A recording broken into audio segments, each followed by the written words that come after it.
Cristo morreu para você ficar livre de você mesmo e para que você vivesse para Ele.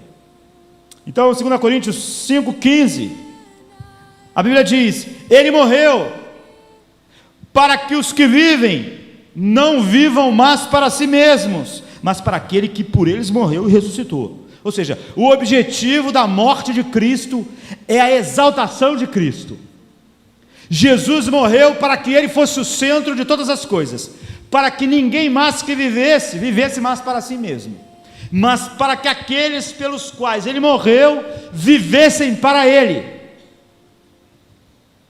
Esse é o problema.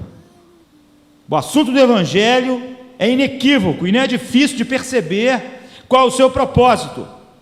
Portanto, seria fácil, deve ser fácil perceber o que é o anti-evangelho, o que é o falso evangelho.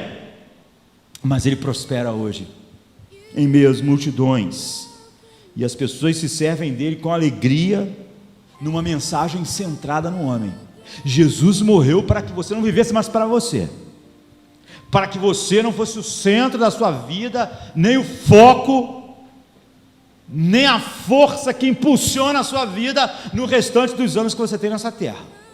Ele morreu para isso.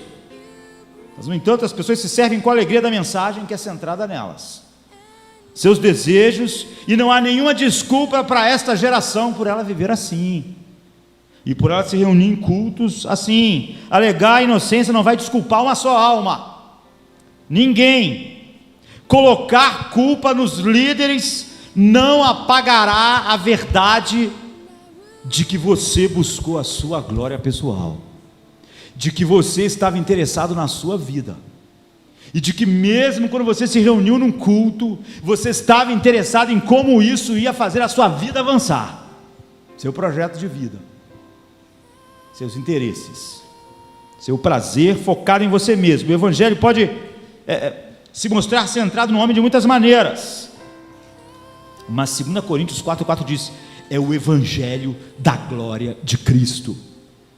Ele morreu para os que vivam, não vivam mais para si mesmos, e Ele é o Evangelho da glória de Cristo, é o Evangelho de uma revelação gloriosa da graça divina, da revelação do propósito de Deus de salvar pecadores indignos que merecem para o inferno, para que vivam em harmonia com a perfeição divina.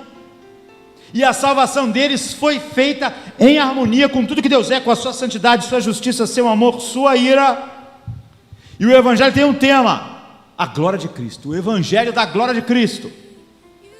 E para que ele seja o Evangelho da glória de Cristo, ele morreu para os que vivem e não vivam mais para si mesmos, como viviam, para si mesmos, para viver para Ele. Então, no Evangelho, o coração de Deus é desnudado, e a plenitude de Cristo se eleva sobre homens indignos, que somos nós, indignos da vida e dignos da condenação, para que esses homens sejam eternamente felizes na contemplação da glória de Deus na face de Cristo, de tal maneira que isso enche o coração deles de uma santa alegria, que seja a motivação. O Evangelho aponta para um só lugar, para Cristo, e qualquer coisa que aponta para outro lugar é o concorrente do verdadeiro Evangelho.